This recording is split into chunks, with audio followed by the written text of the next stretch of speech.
Good morning everyone. आज हम आपको सिखाएंगे प्रेजेंट परफेक्ट टेंस। इस टेंस को सीखने से पहले आप प्रेजेंट इंडेफिनिट और प्रेजेंट कंटिन्यूअस टेंस के वीडियो हमारे चैनल पर जाकर देख लीजिएगा, जिससे आपको ये टेंस आसानी से समझ में आ जाएगा।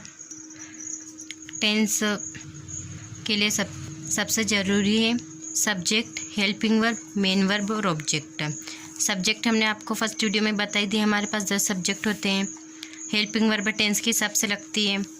मेन वर्ब हमने आपको बता दी, इससे जो हमने आगे वीडियो डाले थे इससे पहले की वीडियो आप जाकर देख लीजिए, उसमें हमने 100+ मेन वर्ब डाली थी, तो आप वहाँ से मेन वर्ब देख लीजिए। और ऑब्जेक्ट तो हमारा सेंटेंस के अंदर ही दिया हुआ रहता है। ठीक है, तो हम शुरू करते हैं। प्रेजेंट परफेक्ट टेंस पहचान। इसमें हिंदी वाक्यों के अंत में चुका है, चुकी है, चुके हैं आदि शब्द आते हैं। ठीक है, इसकी पहचान हो गई। चुका है, चुकी है, चुके हैं लास्ट में आएंगे हिंदी वाक्य के। अब हम इसमें देख लेते हैं कुछ नियम। इसमें subject he, she, it, name singular होने पर हैज़ हेल्पिंग वर्ब आएगी। ही, शी, इट, नेम या सिंगुलर, इन सभी में से अगर एक भी सब्जेक्ट होगा तो हैज़ हेल्पिंग वर्ब आएगी। Subject I, we, you, they plural होने पर हैव हेल्पिंग वर्ब आएगी।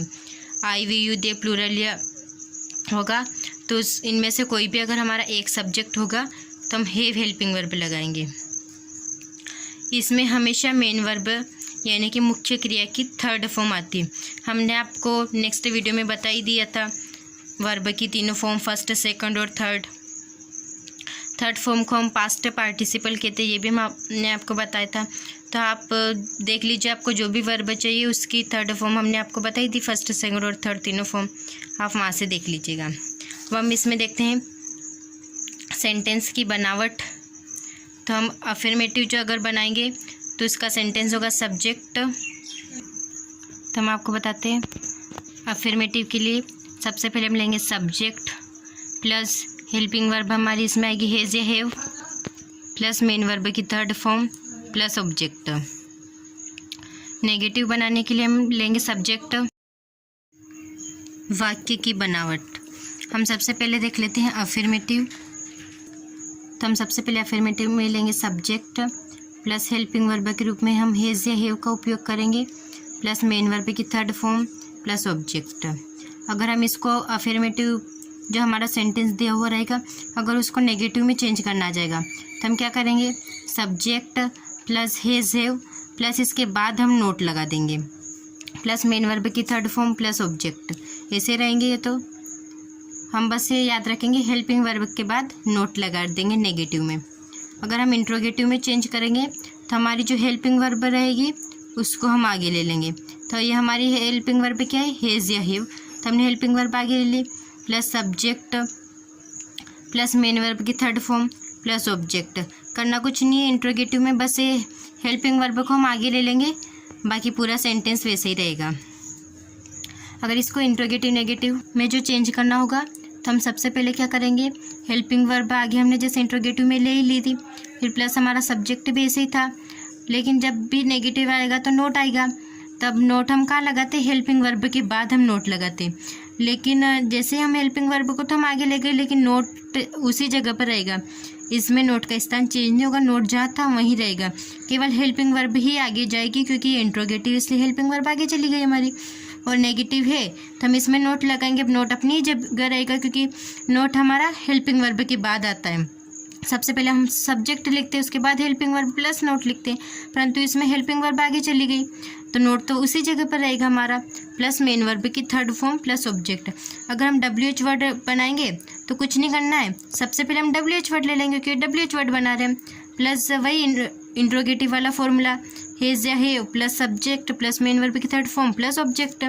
WH वर्ड में कुछ नहीं करना है, सबसे पहले हम WH वर्ड लिखेंगे, बाकी वही फॉर्मूला अप्लाई करेंगे जो हमने इंट्रोगेटिव में बनाया था। ठीक है, हम आपको कुछ सेंटेंस बता देते हैं जिससे आपको क्या है समझने में आसानी होगी। जैसे वह आम खा चुका है, तो इसको हम क्या लिखेंगे, सबसे पहले हमारा सब्जेक्ट क्या है इसमें, वह यानी कि ही। अब हम देखेंगे इसमें कि हमारी हेल्पिंग वर्ब क्या आएगी, चुका है यानी कि प्रेजेंट परफेक्ट टेंस। तब इसमें हैज़ या हैव हेल्पिंग वर्ब आती है, तो हम सबसे पहले देख लेते हैं इसमें एक हेल्पिंग वर्ब हेज लगाएंगे, फिर हैव। तो हम बताते हैं आपको कि ही, शी, इट, नेम सिंगुलर होने पर हम हेज लगाएंगे हेल्पिंग वर्ब, ठीक है। तो हम इसमें ही के बाद हेज लगा देंगे। तो हो गया subject plus helping verb plus main verb की थर्ड फॉर्म आती है। अब इसमें मेन वर्ब क्या है, हमारी खाना। आप देखिएगा हमेशा मेन वर्ब जो हमारी पहचान है उसके आगे हमारी मेन वर्ब होती है। तो हमारी मेन वर्ब क्या होगा इसमें, खाना। तो ईट यानी खाना होता है। अब इसकी मेन वर्ब की थर्ड फॉर्म हम लेंगे, तो ईटन। अब ऑब्जेक्ट क्या है हमारा, आम, तो अ मैंगो लगा दिया। अब अगर हम इसी को नेगेटिव में चेंज करेंगे तो यही formula, subject plus helping verb plus not. तो वही सब्जेक्ट हमारा ही, helping verb has plus not plus main verb की third form plus object. Negative में चेंज करने के लिए कुछ नहीं करना, बस हेल्पिंग वर्ब के बाद नोट लगा दो।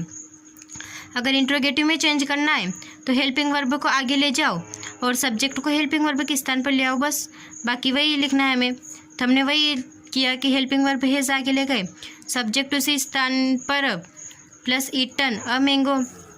अगर इंट्रोगेटिव नेगेटिव करेंगे तो वही हेल्पिंग वर्ब आगे ले जाएंगे, क्योंकि आगे इंट्रोगेटिव है उसके बाद नेगेटिव है। तो हम हेल्पिंग वर्ब आगे ले गए, सब्जेक्ट उसी स्थान पे प्लस नोट, क्योंकि नेगेटिव है। हम हेल्पिंग वर्ब को आगे ले जाएंगे इंट्रोगेटिव नेगेटिव में, लेकिन नोट को आगे नहीं ले जाएंगे, हमें हमेशा याद रखना है। प्लस ईटन यानी कि third form plus a mango. WH word में हम क्या कहते हैं, WH वर्ड में कि वह क्या खा चुका है, क्या यानी कि WH वर्ड बीच में अगर हमारा कुछ भी आएगा इस तरह से प्रश्नवाचक टाइप का तो हम उसको WH वर्ड मानेंगे। जैसे कि क्या यानी कि ये तो बीच में है कि वह क्या खा चुका है, वह के बाद आ रहा है क्या, तो वो बीच में, तो वो हमारा WH वर्ड होगा। तो क्या यानी कि वाट, ये हो गया हमारा WH वर्ड। उसके बाद हम क्या लेते हैं हमेशा, हेल्पिंग वर्ब। तो हमने हेल्पिंग वर्ब ले ली हेज। उसके बाद हम लेते हैं सब्जेक्ट, तो ये सब्जेक्ट हो गया हमारा ही। उसके बाद मेन वर्ब की थर्ड फॉर्म हमारी हो गई ईटन।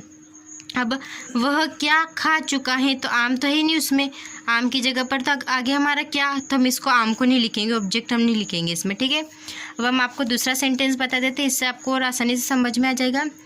मोहन कमरा साफ कर चुका है। अफर्मेटिव बनाएंगे हम, तो सब्जेक्ट क्या है, मोहन। अब हमारा ही, शी, इट, नेम सिंगुलर होगा तो हमारा हेज हेल्पिंग वर्ब आएगी। तो ये नेम है तो हेज लगा दिया प्लस मेन वर्ब की थर्ड फॉर्म। इसमें हमारी वर्ब क्या है, साफ करना यानी कि क्लीन, और थर्ड फॉर्म हो गई हमारी क्लीनेड। अब किसको साफ कर रहे हैं हम, कमरे को, ये हो गया हमारा ऑब्जेक्ट द रूम। अगर नेगेटिव बनाएंगे तो मोहन हेज हेल्पिंग वर्ब के बाद हम नेगेटिव में नोट लगा देते हैं, और वही क्लीनेड द रूम। ईजी है सब। इंट्रोगेटिव बनाएंगे तो हेल्पिंग वर्ब को आगे ले जाएंगे और सब्जेक्ट को हेल्पिंग वर्ब के स्थान पर, इन दोनों का स्थान परिवर्तन करते बस, और क्लीनेड द रूम तो ऐसे ही रहेगा हमारा। अगर इंट्रोगेटिव नेगेटिव बनाएंगे तो इंट्रोगेटिव के लिए हेल्पिंग वर्ब आगे ले जाते हैं और सब्जेक्ट पीछे ले आते हैं, दोनों का स्थान परिवर्तन करते हैं हम। तो हो गया हमारा इंट्रोगेटिव। और नेगेटिव के लिए हम नोट लेते हैं, तो हम नोट को जब भी हेल्पिंग वर्ब को आगे ले जाते हैं तो नोट को नहीं ले जाते हैं, नोट उसी स्थान पर रहता है, हमें हमेशा याद रखना है। और क्लियर द रूम हमारा वैसे ही आ जाएगा। WH वर्ड, मोहन क्या साफ कर चुका है, क्या। अब इस कमरे के स्थान पर क्या आ गया हमारा, क्या। तो हम सबसे पहले WH वर्ड यानी कि बीच में आया तो हमारा WH वर्ड होगा ये। तो क्या हम सबसे पहले ले लेंगे WH वर्ड वाट, वाट। उसके बाद हेल्पिंग वर्ब हेज, उसके बाद मोहन सब्जेक्ट, उसके बाद मेन वर्ब हो गई हमारी क्लीनेड। अब हम आपको एक सेंटेंस और बता देते हैं, वे कार खरीद चुके हैं। सबसे पहले हम ले लेंगे सब्जेक्ट यानी कि दे। हेल्पिंग वर्ब हम I, we, you, they plural होने पर हैव लेते हैं, तो ये हमारी हो गई हैव हेल्पिंग वर्ब। अब खरीदना ये हमारी हो गई मेन वर्ब। तो बाय यानी खरीदना, और बाय की थर्ड फॉर्म बाउट, और क्या खरीद रहे हैं हम, कार को, तो ऑब्जेक्ट हो गया अ कार। नेगेटिव बनाएंगे वही subject plus helping verb plus note. Helping verb के बाद हम नोट ले लेंगे, बाउट अ कार ऐसे लिख देंगे हम। वे कार नहीं खरीद चुके हैं, ये हो गया नेगेटिव का। हम अगर इंट्रोगेटिव बनाएंगे तो हम क्या कहेंगे इसको, क्या वे कार खरीद चुके हैं, क्या आगे आया है हमारा तो इंट्रोगेटिव होगा, तो हम वही लेंगे, हेल्पिंग वर्ब आगे आ जाएगी और सब्जेक्ट पीछे आ जाएगा। इसके बाद मेन वर्ब की थर्ड फॉर्म और कार ऐसे ही लिख देंगे। उसके बाद इंट्रोगेटिव नेगेटिव बनाएंगे, क्या वे कार नहीं खरीद चुके हैं, तो क्या हमारा आ गया है तो इंट्रोगेटिव, और नहीं भी आया है तो नोट भी लगाएंगे हम, तो हो गया हमारा इंट्रोगेटिव नेगेटिव।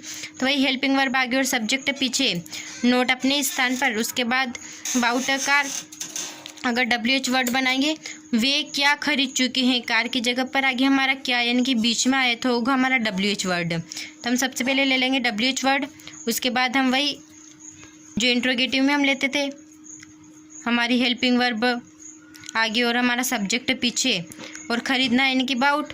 अब हमारी कार तो चली गई क्योंकि क्या आया है, क्योंकि हमने क्या खरीद चुकी है, तो कार तो आई नहीं, इसमें क्या आया है तो हम इस कार को नहीं लिखेंगे, ठीक है। अब एक सेंटेंस और हम आपको बता देते हैं, हम नदी में तैर चुके हैं, हम यानी कि वी। अब आई, वी, यू, दे और प्लूरल होने पर हम लेते हैं हैव हेल्पिंग वर्ब। अब हम इस तैरना की थर्ड फॉर्म लेंगे, तो ना को बोलते हैं हम स्विम, तो स्विम, स्वेम, स्वम, तो ये हो गई हमारी थर्ड फॉर्म। उसके बाद काय में तैर रहे हैं हम, नदी में, तो इन द रिवर, ठीक है। अगर वीडियो पसंद आई हो तो अपने दोस्तों के साथ शेयर कीजिए और चैनल को सब्सक्राइब कीजिए और बेल आइकन को प्रेस कर लीजिए ताकि आपको नेक्स्ट वीडियो जल्दी से जल्दी मिल जाए। थैंक्स फॉर वॉचिंग, फिर मिलते हैं अगले वीडियो में।